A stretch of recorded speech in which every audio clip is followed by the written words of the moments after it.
पुराना हवेली नुमा घर बरसों से वीरान पड़ा था।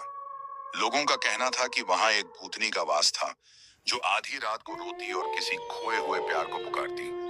कोई उस घर के पास जाने की हिम्मत नहीं करता था, लेकिन प्रेम और जिज्ञासा में डूबा एक युवक अर्जुन इस रहस्य से पर्दा उठाने के लिए वहां जाने को तैयार था। पहली मुलाकात।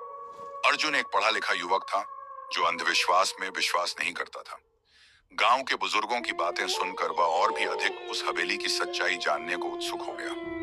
एक रात जब चांदनी अपने शबाब पर थी और पूरा गांव सो रहा था, अर्जुन ने अपने दोस्त समीर को साथ लिया और हवेली की ओर बढ़ा।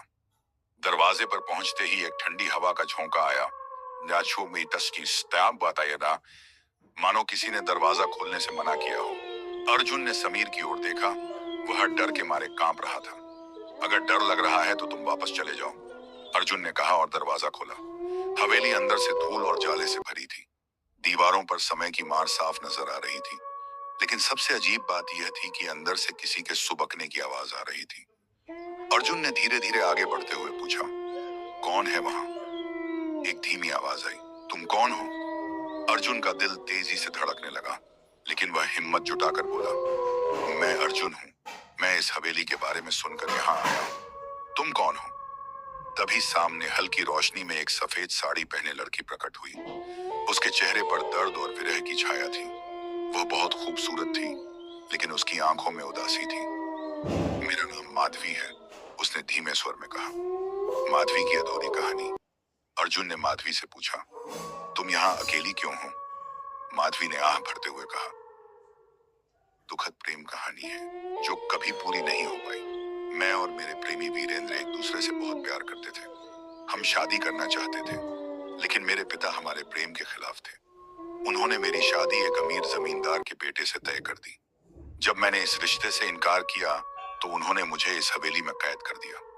वीरेंद्र ने मुझे बचाने की कोशिश की, लेकिन माधवी की आवाज भर्रा गई। लेकिन क्या? अर्जुन ने उत्सुकता से पूछा। माधवी ने आंखें बंद कर लीं और एक आंसू टपका।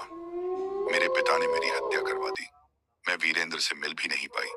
मेरा प्रेम अधूरा रह गया। मेरी आत्मा इस हवेली में कैद हो गई। मैं तब तक मुक्ति नहीं पा सकती जब तक मेरा प्रेम पूरा न हो जाए। अर्जुन स्तब्ध रह गया। उसे माधवी के लिए दुख महसूस हुआ।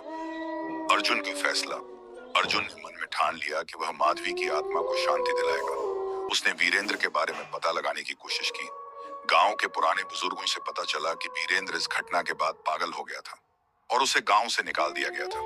कुछ लोगों ने बताया कि वह पास के जंगल में एक साधु बन गया था। अर्जुन और समीर ने वीरेंद्र को खोजने का फैसला किया। कई दिनों की तलाश के बाद वे एक पुराने मंदिर में पहुंचे, जहां एक वृद्ध साधु ध्यान में लीन था। जब अर्जुन ने उनसे माधवी का नाम लिया तो उनकी आंखों से आंसू बह निकले। माधवी, वह अब भी मेरा इंतजार कर रही है? वीरेंद्र ने कांपते स्वर में पूछा। हाँ, उसकी आत्मा अब भी इस दुनिया में भटक रही है। आप ही उसे मुक्ति दे सकते हैं, अर्जुन ने कहा। वीरेंद्र ने कुछ देर सोचा और फिर उनके साथ चलने को तैयार हो गए। प्रेम की पूर्णता। जब वीरेंद्र हवेली में पहुंचे, माई दीपानी था तो माधवी की आत्मा प्रकट हुई। वह अपने प्रेमी को देखकर रो पड़ी। मैंने तुम्हारा बहुत इंतजार किया वीरेंद्र, माधवी ने कहा। वीरेंद्र भी रो पड़े। माधवी, मैं तुम्हें बचा नहीं पाया, लेकिन अब तुम यहाँ हो, माधवी मुस्कुराई। तभी अचानक हवेली में तेज रोशनी फैली और माधवी की आत्मा धीरे धीरे आकाश में विलीन होने लगी। अर्जुन और समीर मंत्रमुग्ध से यह दृश्य देख रहे थे।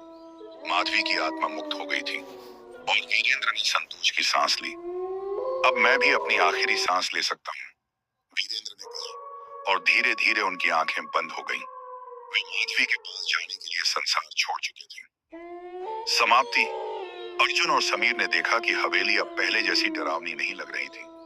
वहां एक शांति थी, मानो कोई भारी बोझ हट गया हो। अर्जुन समझ गया कि प्रेम अमर होता है, चाहे जीवन रहे या न रहे। माधवी और वीरेंद्र का अधूरा प्रेम आखिरकार पूर्ण हो चुका।